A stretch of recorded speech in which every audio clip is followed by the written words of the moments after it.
Emerging youngsters and team situations. That's what we're talking about today on Stealing Bananas. I'm Ben Gretch. You can find my newsletter at bengretch.substack.com. With me, as always, is Shawn Siegele. You can find all of his work at RotoViz. Shawn, we couldn't really come up with a great title for this episode, but I really wanted to talk about Romeo Dobbs, who you mentioned a couple times towards the end of our first episode this week. In the first episode, for anyone who hasn't caught it, we talked about some of the offenses we tend to refer to as the have-nots. We've been talking about this concept of the haves and have-nots for a couple of years now, and how there's this widening gap. And here we are in a season where that's become very, very obvious. Talked about some of those bad offenses. There's some exciting offenses, maybe some other ones that don't look great that we want to hit on as well. Some young players that are fun to talk about. Dobbs probably tops on that list after week 3. His star got a lot brighter.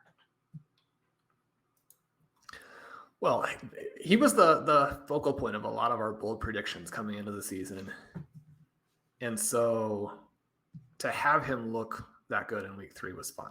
The first 2 weeks, you can kind of see it, and you can kind of see the frustration that Aaron Rodgers is having with the young guys. And then this game, Sammy Watkins not able to play, his peer and compatriot there, Christian Watson, not able to play. And you're thinking, well, if it's going to happen early, I mean, it could happen at any time, but if it's going to happen early, this is a great spot for it. The Packers are in a game where it's going to be hard to move the ball against this elite Tampa Bay defense. It's a game that the Packers need to win after they've struggled against the Bucs recently. It's a game that could have a lot of repercussions for seeding in the NFC. You can't just pout your way through this one. You got to get out there and compete. And you know the Buccaneers are going to look to take away A.J. Dillon and Aaron Jones, which they more or less did.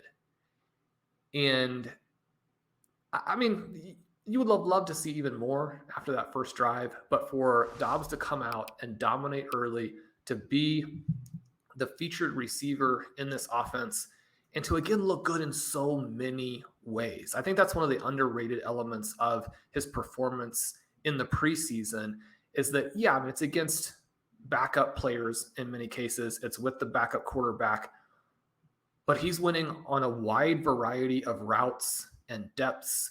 And yeah, I mean, he dropped a few passes, but the athleticism that people didn't buy when he was a small school, older prospect in college, but did flash on some of the GPS track types of things, it's been very evident both in training camp, in preseason, and now here in week 3.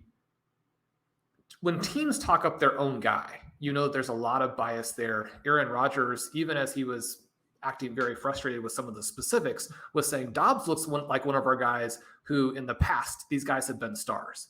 I mean, one of the things that just, you look at Jordy Nelson, you look at Devontae Adams, like, I mean, if it's going to be a star in year 3, then especially somebody who was, you know, a middle to late round reality pick, that's not someone you want to prioritize in fantasy. I mean, you're years away from that player being relevant. Dobbs was relevant in week 3. This is pretty exciting. It was very exciting. Obviously, right there with you on all the stuff. For anyone who followed my stuff in the offseason, I was way too excited about Dobbs, probably. It was very cool to see. It was cool to see him used early. 3 catches, 37 yards, and a TD on the first drive. Runs 94% of the routes throughout the game, though. He gets 5 more targets to get to 8 total, and catches all 8 for 73 in a TD. Couple sort of potential causes for concern, if you will. One is, or I think they're interesting notes. One is that he only had 25 air yards on those 8 targets. 3.1 average depth of target. Very low. The reason that's sort of actually potentially positive is the whole idea of the way Devontae Adams was used at times. Some of these quick passes, they were getting so little out of their passing game over the first couple of games. A lot of what Dobbs was getting was these first read things. The low A-dot wasn't even necessarily because it was like a bubble screen or something. It was like a quick slant where he wins so quickly, and Rodgers is so good at getting the ball to his receiver so quickly when that player wins. The ball's getting to him, 3, 4, 5 yards down the field with room to run on a route that another receiver, another quarterback, another situation, it might actually be an 8-yard A-dot play. Dobbs is catching it closer and running for more yards, which was some of that stuff was really exciting to see. It looked a lot like Adams. And you even had LaFleur talking in the post-game press conference about like not wanting to make that comparison, but people were asking. No, let's make it. People are asking him to make that comparison. So, you'd like to see him get some downfield shots, but it's obviously not a bad thing that he gets 8 targets in this shallow range, and a lot of it's his first read stuff, and it's, he's their guy at that point that's getting the ball, that's doing the things. Allen Lazard out there for 89% of the routes, gets 6 targets, catches a touchdown, but we're getting more and more information that Allen Lazard is probably not going to have that role that I, to be fair, said many times was possible, I thought, for him, if he took over these types of plays in this offense, but that it was also possible for Dobbs, that somebody was going to need to earn Aaron Rodgers' trust, and it was going to be good for them. And it looks like Dobbs has already earned it in week 3, which is really exciting. But the other sort of cause for concern or point of note or something that I really want to get your thoughts on, he runs a route on 94% of the dropbacks, Dobbs, which is great, but it's also relevant in that Sammy Watkins and Christian Watson are both out of this game. They're going to continue to still try to incorporate Christian Watson for sure. Sammy Watkins was coming off a game in week 2 where he was their most productive receiver. Lazard was active for that game, didn't do a whole lot. Seemed to be still favoring his bum ankle, but Watkins gets free for a couple of downfield plays and has a couple of moments for the Packers in week 2 that were relevant. They didn't throw a lot in that game. That's the game they beat the Bears pretty comfortably. They didn't throw a lot in this game either. Is there any concern? I mean, I guess I think that 94% of routes is almost certainly going to come down. That him at 94 and Lazard at 89 was a result of them being so thin. Cobb not even 100%, and Watkins and Watson, who were both guys that mixed in a lot in weeks 1 and 2, just not even being on the active on the roster for the week. When they get all 5 of these guys back and healthy, they're going to do more rotational stuff, which makes it tough for him to get back to the 94%. I guess my hope is that he could still be an 80% route guy now that he has this game, and that they'll actually put him near the top of that rotation and sort of phase Watson out a little bit, at least for the short term, to see what Dobbs can give them and then maybe see what Watson gives them as well. But they're going to play Watkins. And so it's a question of, how much do you think he plays is my concern once they're healthy. It's interesting that you say that. And in part because sometimes talking with other people, as opposed to just spending all the time in your own head, gives you some context for some things that might happen. Because my first thought is that Sammy Watkins now is someone we don't really have to worry too much about in this offense because he's been washed up for 5 years. Yeah. But it is key, like you say, that if you have a chance to play the full game, get the full route share, then you need to execute on it to demonstrate that you deserve it and that you need to be the person when those guys come back who's still the focal point. And I feel like he's done that to an extent. You mentioned these underneath targets. I love that because I think that sometimes we can get too concerned with the air yards or the target depth and not see how it is a positive as well. Now, if you have a bad coaching environment and you get caught in the Rondell Moore situation like last year, that's not what you're looking for. But for all of the reasons that you mentioned, this gives me optimism that Dobbs gets all of those targets and when I say all, it gets a very good number of targets to kind of round out the profile and to give you the floor that you need. Yep. Because if a guy is just on the previous show, we talked about Elijah Moore and how his air yard profile is actually still fantastic, but just especially if you have a maybe inconsistent quarterback play, the person is a difficult weekly start if they're going to have to catch some of those long passes in order to score at all. Whereas Dobbs is now in this underneath role that those manufactured touches, if you even want to call them that, give you the floor. And then when you hit on the touchdowns and when you hit on the deep plays, and we've already seen him get open deep in this offense. Yeah. As we've gone through preseason, he was doing it constantly in the preseason. Right. And his overall profile suggests that maybe is more of the emphasis. So we don't want to get out there. I mean, obviously we do. I'm doing it. But we don't want to get out there and start calling Romeo Dobbs the next Stephon Diggs. But that was true in the preseason. So the issue with Diggs when he struggled was that the Vikings would go only short or only long. He had the most schizophrenic 2 seasons back to back where they thought he was a completely different type of player. And, as people who follow the analytics and listen to the show know, that's pretty unusual, right? And then he goes to the Bills and he gets to do both things. And you're like, oh, Stephon Diggs is Antonio Brown. This is the best thing in football. mean, really, Dobbs is not going to be Antonio Brown and Stephon Diggs in 2022, but these underneath targets are a key part of the profile that I feel like was less guaranteed than maybe the normal intermediate targets and the deep targets that those are coming. So, I mean, this is perfect. This is the most optimistic I could feel about it in terms of the targets I actually wanted to see him get.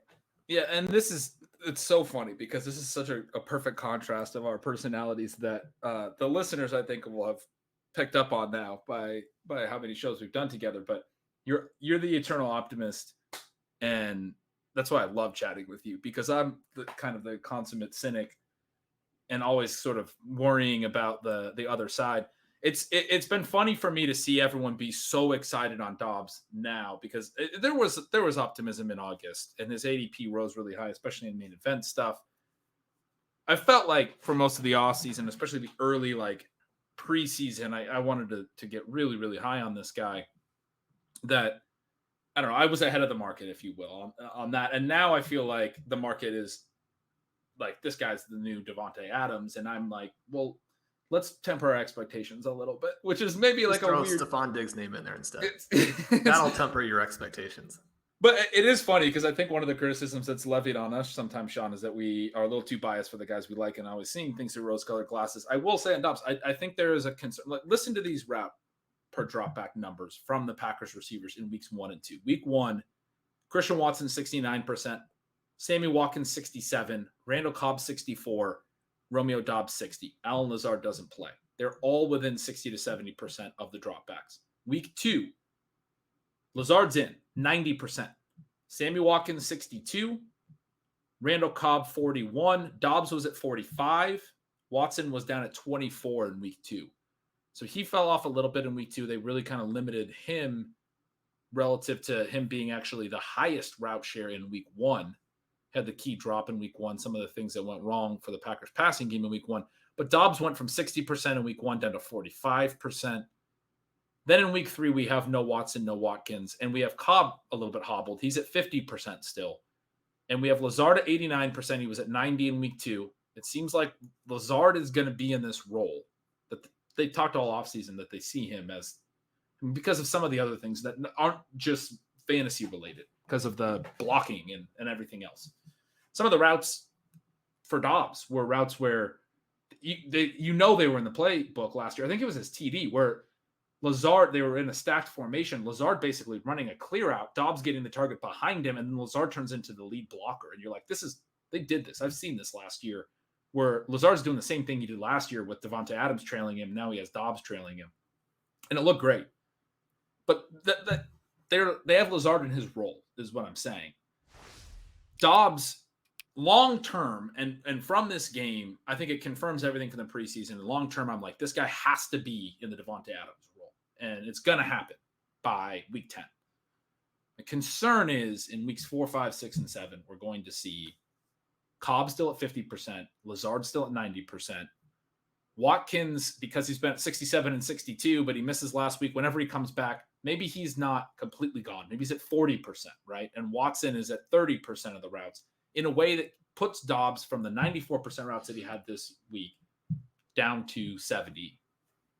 He was at 60 in week 1. He was at 45 when Lazard was back in week 2. So 70% with Lazard in the lineup would be a big step forward. But it would be a pretty big drop-off from the 94% we just saw. It's one of the things that's troubled me with, like, Rashad Bateman, for instance. He's running these routes per drop-back numbers in the 70s, because of the way that the Ravens run their offense. They do a lot of stuff that doesn't even include receivers, that has all the tight ends on the field. Bateman looks fantastic, but you just don't get enough target volume, and he has to be so efficient. He's been so efficient. It's been great. But the whole range of what he can do throughout a game is different when he's not out there for 90% of the routes. I'm concerned that Dobbs is going to have to go through a stretch now where what the team is going to do is not what we think the team is going to do or should do. And I mean, yeah, part of the reason he got the 8 targets was he was out there for 94% of the routes. Yeah, I don't think that Dobbs is going to be someone who is playable at the level of a Garrett Wilson or a Drake London, just to be clear. I do think that in some of these deeper leagues, and you and I had kind of a fun discussion about starting him in our Dynasty League last week, and thankfully we did. Yeah. Hat tip to you on that. we needed to start a player. So yeah, it had to be someone. The thing that I like about this, and maybe the reason I'm not as concerned, is I don't think we wouldn't have any of these concerns if Romeo Dobbs had been drafted in the range that Olave and Wilson and those guys were drafted. Now, that's still very relevant. Where Watson was drafted. If Dobbs would have been drafted where Watson was drafted, I wouldn't really care. Probably. Blair's got some really cool research sort of on the routes and on the yards per route element, where he talks about how one of the best uses for that kind of thing, as opposed to mostly just pure yards giving you the information that you need, are for these guys who are not full-time players. I mean, so many of the players who actually contribute. I mean, you contribute because you're a full-time player, but also, I mean, you're a full-time player because you're a star. I mean, the team doesn't take you out the field. It's for these young players who are emerging. And one of the things that then does happen is that they emerge and they play more. I think that what you're saying could be an issue, but there are so many positives. You talk about the quick read types of targets that he got in this game. He got one in week 1 and mangled it. And as they were running off the field, he was like trying to encourage Aaron Rodgers. He had one in week 2 and didn't turn around fast enough. Get his head turned around. Yeah. And after the play, Aaron Rodgers laughed at him, not in a mean way, but just like, dude, you don't have it yet.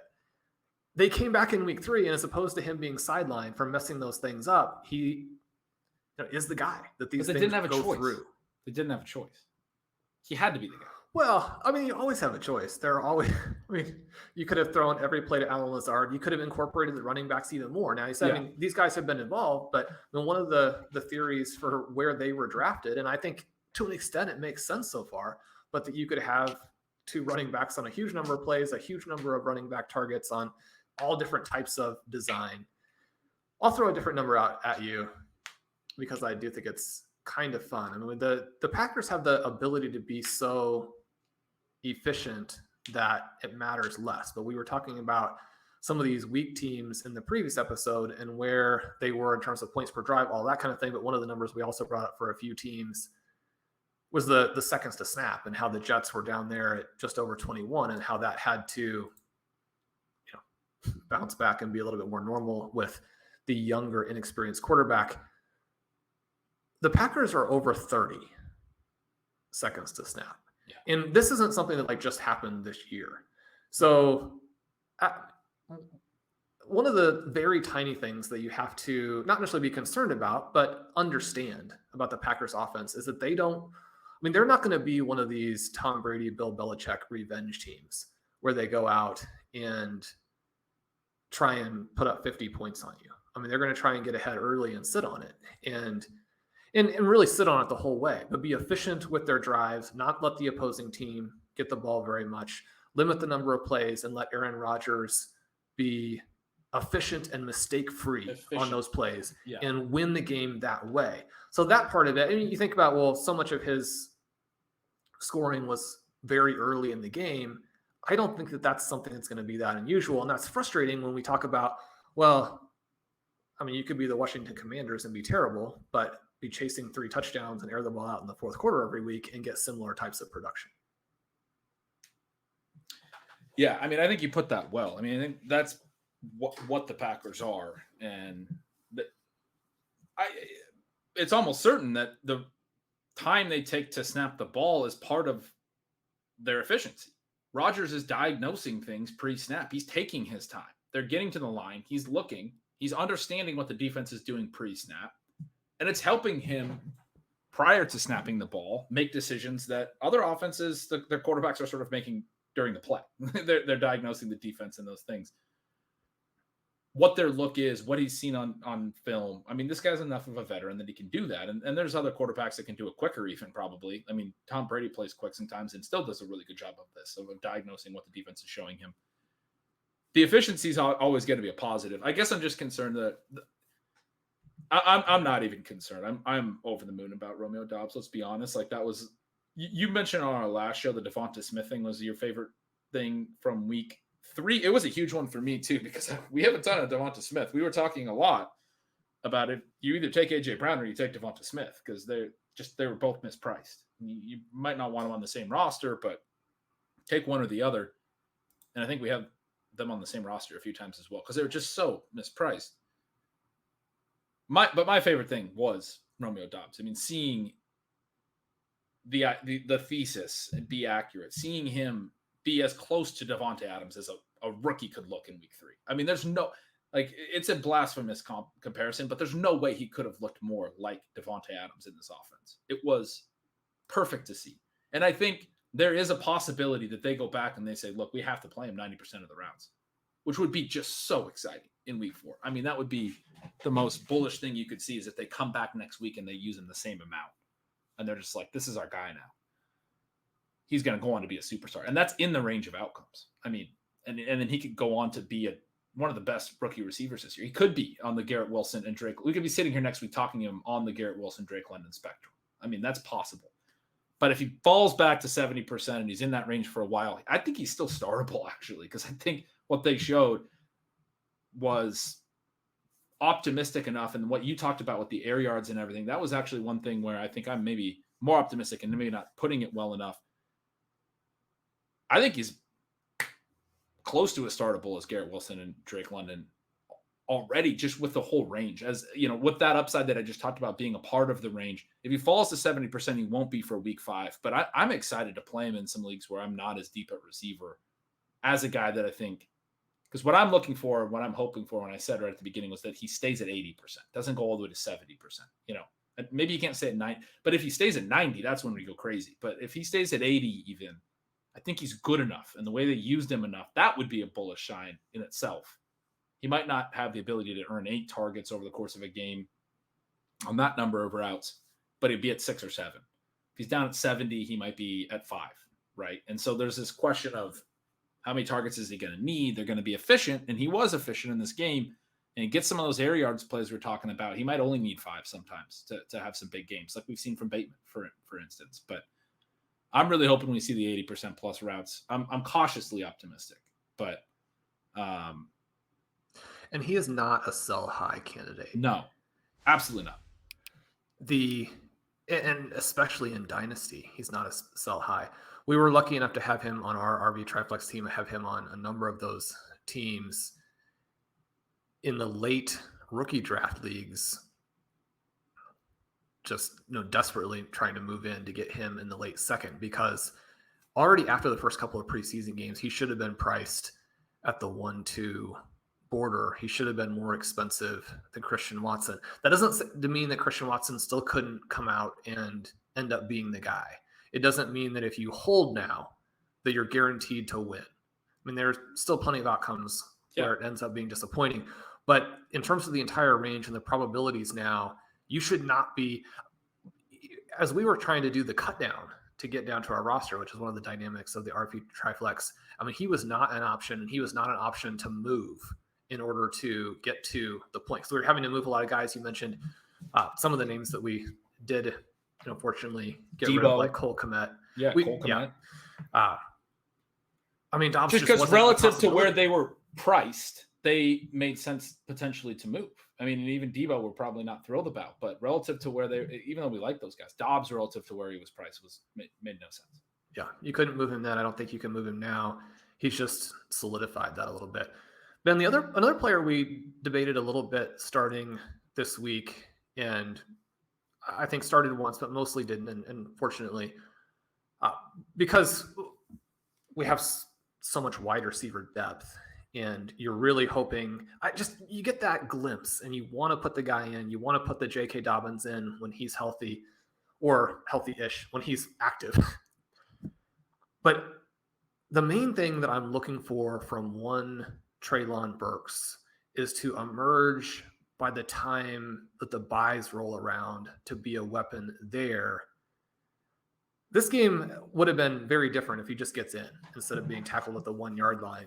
But beyond that, what are your thoughts there? Obviously, Robert Woods more involved and more effective in this game than he'd been in the first 2 weeks. Derrick Henry catches many more passes and is more dynamic as a receiver than we normally get. This was one of the throwback types of games, not throwing that far back, but where Ryan Tannehill looks good playing off of a more effective Derrick Henry performance, that kind of thing is probably good. I mean, if this offense completely melted down and you went to Malik Willis, there'd be a lot of fun and exciting things about that from a fantasy perspective, but that in its own way probably would limit the potential for a Burks breakout. He does have, the pass I don't believe was perfectly thrown. It would have been actually a good catch, but he does have the drop on the 4th down, which hurts the team quite a bit. I mean, they come out, they win the game, which they needed to. But what are your thoughts after, I know feeling pretty optimistic after week 2, and there was a sense that Burks could also be featuring in this discussion of young wide receiver breakouts.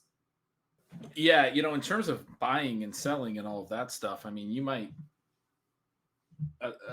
our listeners might be in leagues where they can still acquire Burks, and I think he's a screaming buy. The optimism after week 2 was that even though he hadn't run a whole lot of routes, he'd only run 30 total routes through the first 2 weeks, that he had earned a ton of volume on those routes. And especially in week 2, he came out as a starter, got targeted on the first play. They didn't end up throwing a lot of passes in that game. They pulled their starters. They got blown out by the Bills in week 2. But his targets per out run the first 2 weeks, 0.39, 0.35. You're talking about just a ton of targets per route. And the optimism was before they pulled the starters, he actually ran a route on 73% of dropbacks. He had been down at 38% in week 1. It was 61% overall in week 2, but 73% with Ryan Tannehill percent. Week 3, he runs a route on 96% of dropbacks, very similar to the Dobbs thing. He was out there for the whole time, except for they didn't have anybody missing. They just used him as a full-time player. His targets per route that were up over 35% of his routes down to 7%. He just didn't get a lot of, didn't earn targets, however you want to frame that. But yet his whole sample now for 3 games, to your point about how Blair has talked about this, it's my favorite way to look at it too. His whole sample now shows a targets per out run that's very strong. It's up over 20% of routes. And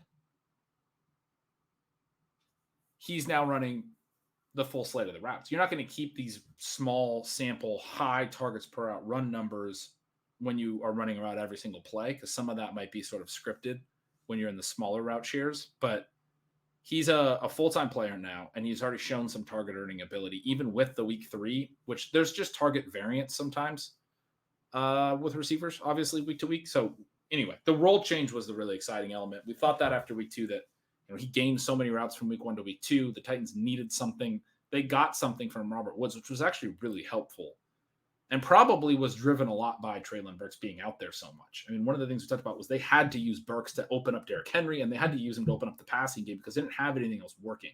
And they did that. They recognized that. It did help Henry run the ball. It probably helped Robert Woods. I'm not saying Treylon Burks was everything, but he was the main difference between their offense in weeks 1 and 2 was that he was out there every single play, drawing some attention. And I think it was a difference for their whole offense. It looks like he's going to be out there from here on out. I think you have to be thrilled. You have to be very excited. The only concern for me is everything that A.J. Brown went through over the last few years in this offense. It's a Tennessee Titans offense. It's what Kyle Pitts is going through in Atlanta. I mean, they're going to have games where they only have 20, 25 dropbacks. And so you have to be really good on that opportunity when you're only getting to run 20 routes or whatever. But no, I mean, first 2 games combined 30 routes. I wrote Selling Signals after week 2. We might get a chance to see him run close to that many in week 3 alone. He ran 27 in week 3. Basically ran as many in week 3 as he did in the first 2 weeks. That playing time bump is very exciting. And the overall sample shows that he can earn targets. And he's been efficient on them. 8.8 yards per target so far. Yeah, I'm very excited about Burks and putting out buy offers for him there. Obviously, you have to, when you're talking about buying low on Treylon Burks, you're still talking about making a very sizable offer. So keep that in mind as you're interacting with, your fellow. Here's a question. Managers. Last week, you said we should trade DJ Moore for Treylon Burks straight up in Dynasty. I got a question from a listener that asked, do we do that in redraft now? Redraft is trickier because, the issues that you're talking about with the offense, sometimes seeing them manifest so clearly again. A.J. Brown scored points in this offense. We think that Treylon Burks can score points in the offense. But one of the things that became increasingly clear to me sort of over the offseason and then in the run up to this year was like just how little they had managed to use A.J. Brown, even given the fact that some of that had been health related. And A.J. Brown is a monster. It's going to be difficult for Treylon Burks, even though we really believe in him, for them to do that. I mean, the Titans are at 1.6 points per drive. I mean, you're just 3 games through. That could jump up a little bit, but they have no wide receivers over 150 yards. Derrick Henry is at 3.6 yards per carry, but that's despite the fact that he's 4th in broken tackle percentage behind Josh Jacobs, Aaron Jones, and Nick Chubb. All of this is kind of going back to the point, which nobody who's watched them play through 3 weeks is going to come as any surprise to, but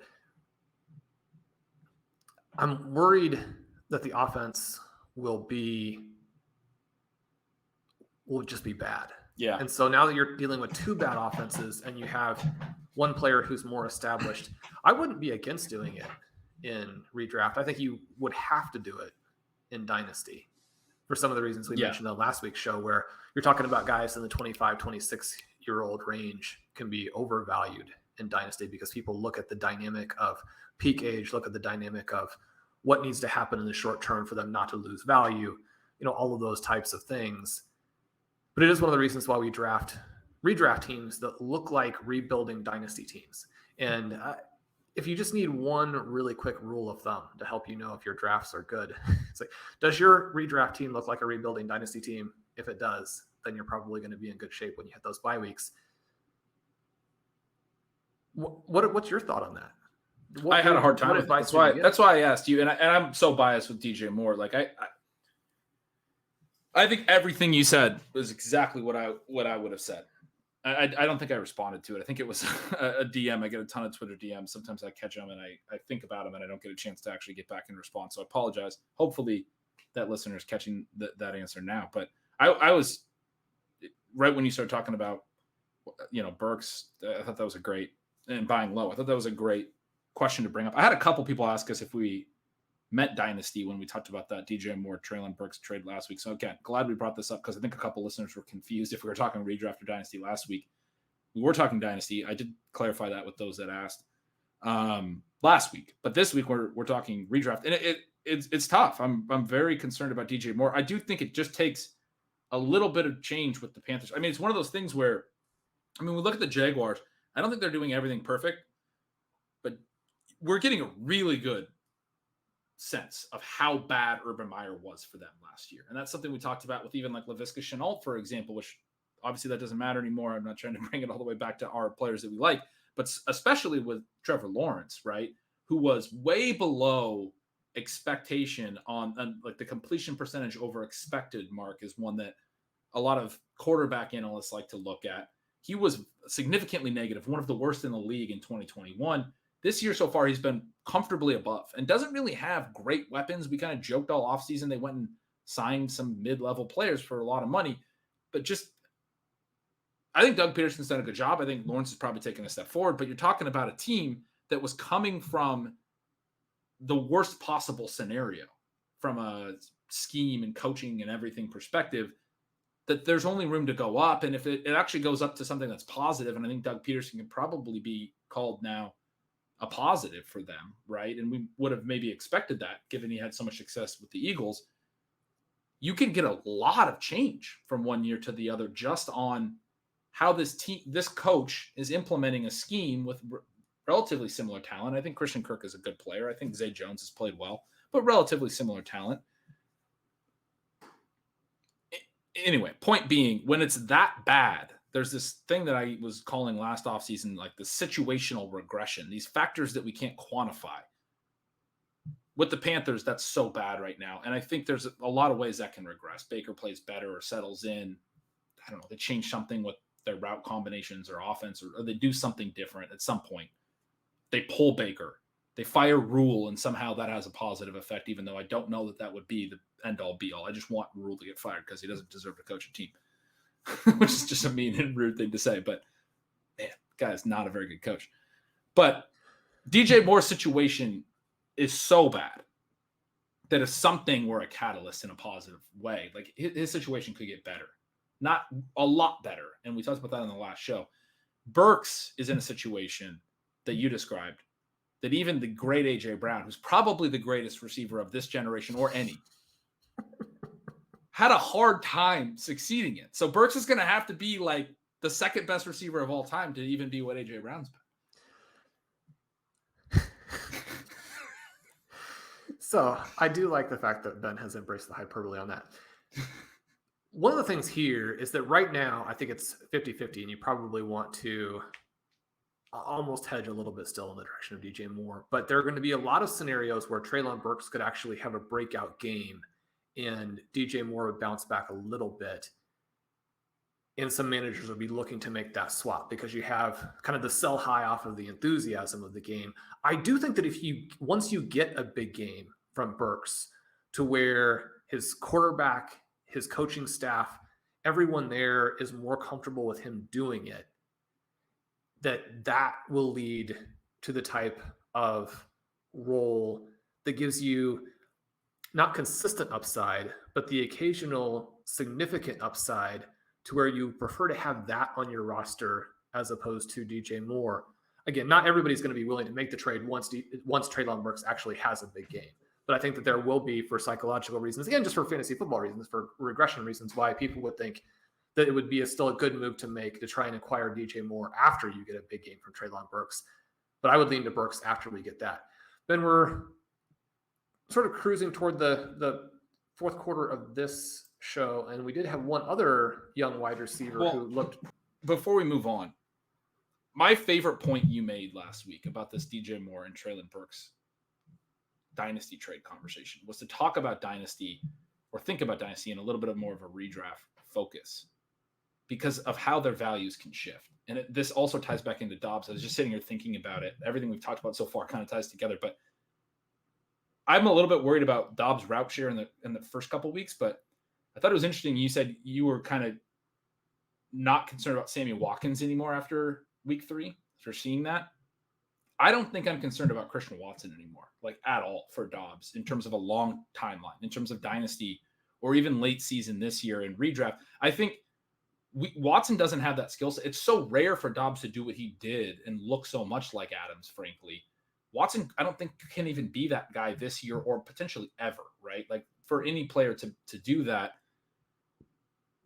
I think what we got in week 3 was confirmation that Dobbs is the future of that role in this offense. Watson, we already kind of got confirmation in week 1 is the future of the Marcus Valdes-Scantling role. The Adams role is way more valuable. And so if from a redraft focus on Dobbs' long-term, it just goes back to why he's untradeable. I just thought this was an interesting point to come back to. I think this is why I'm so excited about Dobbs from what we saw. I think from a redraft perspective, he's going to be good this year, and he's going to do enough good that he's going to raise his profile even more from this point forward. That's why it's sort of a buy high in my mind. There's almost no way we can get through the first year healthy without him looking like the future of the Packers wide receiver core in that role. And Rodgers is going to be there a couple more years. Do you think that's a good application of that point you were thinking? Like, I think he should be way above Watson in dynasty value now. Is that too aggressive? I don't think it's necessarily too aggressive. I would put Watson's ceiling as higher than what you're saying. And I think it can be a 1A, 1B situation. I think that Watson can be a vertical threat and a manufactured touch guy in a different way. I think that he can be one of these players who, at least previously in the Aaron Rodgers offense, where you have a number 2, number 3 receiver who easily gets into the double digits in touchdowns. They're running the offense a little bit differently than they were during. I mean, it's hard to say that we're not in the Aaron Rodgers golden years because he's coming off back-to-back MVPs. But what we saw from them, when maybe he's more 30-ish than 40-ish.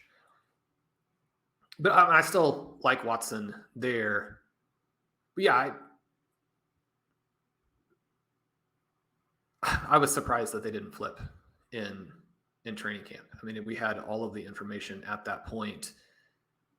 It's just hard when you're not an early pick because those guys, even in the second year, after they proved it in year 1, they have to prove it again in so many cases, even though you would think that the coaching staff, the general manager. We saw that.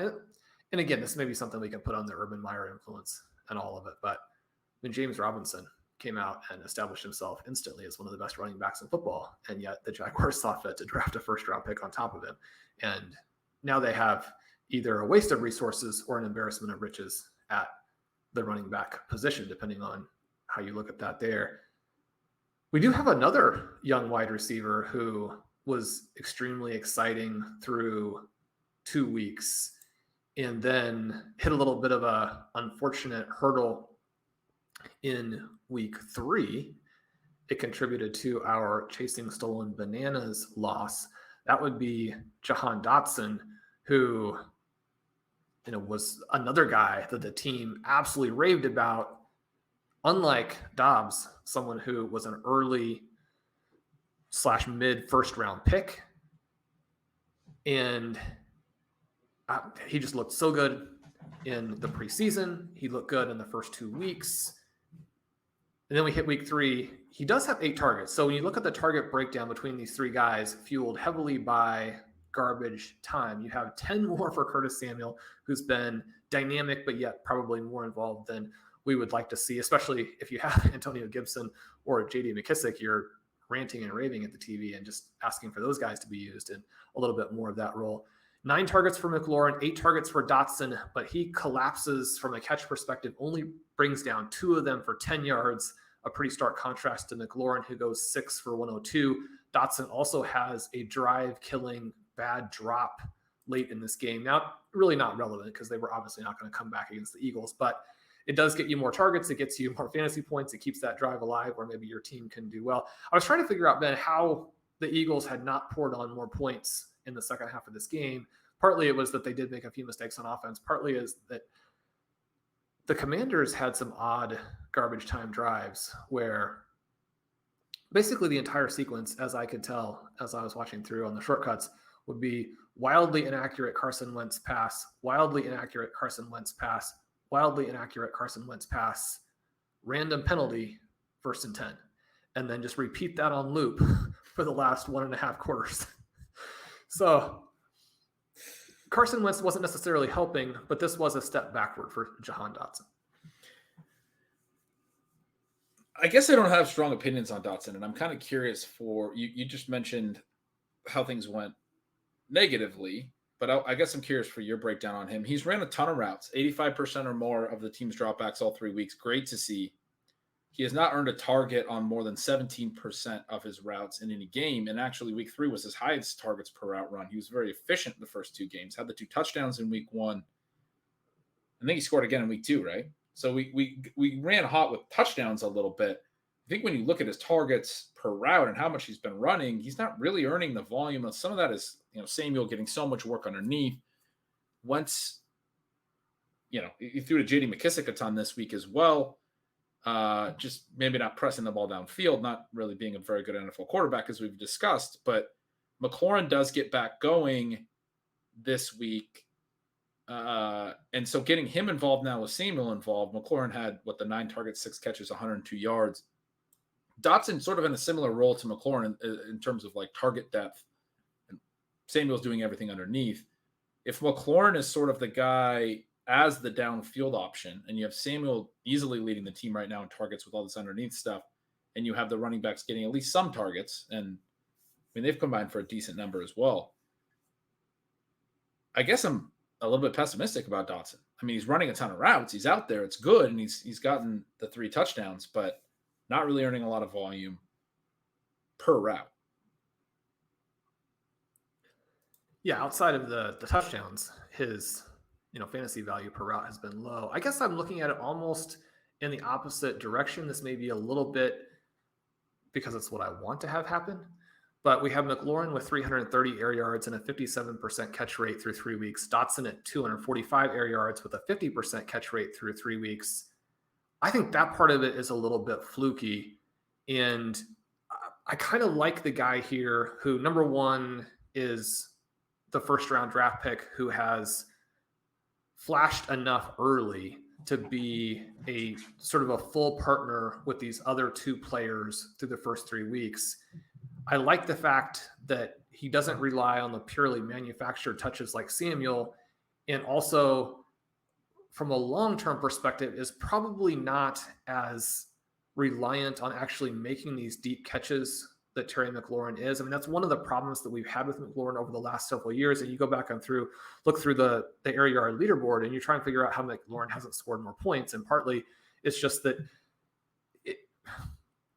the air yards aren't going to be as valuable when you're getting them from quarterbacks who are not as strong. And so much of what he's gotten in the last several years are more, I mean, almost Hail Mary-ish type of passes. I also don't know that he is going to be quite as dynamic in terms of making plays on the ball as Dotson perhaps can be. Now, with McLaurin, you get a lot of highlight plays where he makes these fantastic adjustments in the air, high points the ball, and then you have a variety of plays where you think a little bit more physicality or a little bit more intuitiveness on some of that would maybe lead to more catches. So depending on what you want to see, you're going to see some different things there. But I like the fact that Dotson is at this role where there's a lot of embedded value in the targets, and yet probably won't be as week to week in terms of whether or not there's anything there at all. I mean, Terry McLaurin has that Elijah Moore risk where you can get a lot of zeros. I think that what we've seen here from Dotson is going to be the weakest game of the season. The touchdowns are probably fluky, but when you have a guy who has been bragged about by the team in this way, get off to that fast start, he's also been a player who's been the target on some of their 2-point conversions. I'm pretty excited about him. I do think that when there are two other guys who are legitimate threats and you're in an offense that has poor quarterback play, you're not going to be an automatic week-to-week start. I mean, he's going to have to actually jump ahead of them to be such a clear-cut start when there are weaknesses in the offense. And in a lot of ways, this offense has been probably inflated by the garbage time over the first 3 weeks. I guess I'm not convinced we'll be there. You could have games where you trail and still don't get to run that many plays in the third and fourth quarters. They're going to have some of those games as well. Those could be very demoralizing for, your Terry McLaurin managers, especially. Yeah, that is well put. I don't really have a lot to add. It sounds like you think Dotson's a pretty good buy low right now. I would be buying. I guess I would assume the enthusiasm, generally speaking, is still pretty high as well. I mean, is he going to get lost in? Yeah, maybe it is. In the enthusiasm for some of the other guys, or yeah, maybe it's higher in the market than it is like in my own head because I wasn't necessarily as high on him. But I mean, I guess I'm thinking through like his ADP wasn't very high for a first round receiver. I mean, there already wasn't a lot of draft enthusiasm for him. He started hot. People who bought into him, though, maybe were just taking, him at price because he was so cheap and aren't really like necessarily true believers in this case, that they just thought that they were getting a good value on a first round receiver that even in rookie drafts was going behind, second round receivers and Sky Moore. His price didn't make any sense now that you bring that up. I mean, I think that the enthusiasm in Dynasty is going to be there. You're probably not going to be able to buy low there. In redraft, a possibility. The only reason we don't have him on every team, and we do have him on a decent number of teams, but when he was going in that same range with Garrett Wilson and Romeo Dobbs. So much, yeah. I mean, for a stretch there, he was going even later, and there were some teams where you can almost frame it as the rookie receivers were just also cheap that your roster by that point of the draft already had enough of them that you had to take some running backs and some other players. But there was a stretch where he was going on like round 14 in some drafts. Did take him in some of those, even in some high stakes stuff. I took him in a couple of those spots, but I don't think Wilson was ever going quite that late. 11, sometimes even the 12th for Wilson. But anyway, it's all the rookies were cheap. Dotson was the cheapest, so I guess I was wondering if the market might not actually love him that much. He hasn't been that productive either. Only has about 100 yards, the 3 touchdowns. I think you might be a little higher than the market, but maybe I'm misreading the market. Yeah, I'm going to get out there and do some buying. Yeah, makes sense. And with that, Ben, that'll get us to the end of another episode of Stealing Bananas. So fun to chat with you about these young receivers. Anytime that you have a bad injury, you don't get those quarterback points you need to win in a particular week. The quarterbacks aren't necessarily the most relevant fantasy position, but on a week-to-week basis, when you make the wrong start-sit call, if you don't have a Lamar Jackson, if you don't have a Jalen Hurts and you lose, then you spend the week thinking about quarterbacks. But if you need to bounce back from that, nothing makes you feel good like talking about young NFL players who are fun to root for now and are going to be fun to root for the next decade. We'll be back at the end of the week, talk a little bit about insights from the Thursday night game, look ahead to what should be a fantastic week 4. Can't wait for that. I'm Shawn Siegele. With me as always is Ben Gretch, whom you can follow at yardspergretch. Make sure you sign up for Stealing Signals. People contact me all the time to let me know their favorite part of Ben's most recent articles. And one of the things too that people have been mentioning, and just I think is such a great compliment, is the way that he's written about some of these injuries and some of the fantasy repercussions and what's happened for teams, and how it's just so cathartic to have someone with Ben's investment, but also writing skills to talk about what that felt like, and then obviously what you can do and all those types of things. So it's not just numbers. People are really enjoying the reading experience of Stealing Signals. If you're not subscribed, you're missing out. Make sure you do. Also sign up for the Stealing Lines Project with Dalton Cates. If you miss on your redraft team for the week, but hit on that big bet, make a bunch of money, that will make you feel good. We'd love to have you guys over at RotoViz. So much stuff going on there, but I do want to mention that Dave Cabin has multiple new tools up that will blow your mind. So much information from our Sports Info Solutions package that is into these tools. If you're trying to do things like DFS, if you're trying to do your start sits, his wide receiver cornerback article number 1, and then matchup tool number 2 will take you places you didn't think you could go with the fantasy data. He also has the really cool new team advanced stat explorer out there. So the team perspective, in addition to the player advanced stat explorer that we have, we'd love to have you guys. If you want 10% off, you can use the coupon code RVRadio2022 when you check out. Leave us a rating and review, sign up for the feed. We'll talk to you guys soon.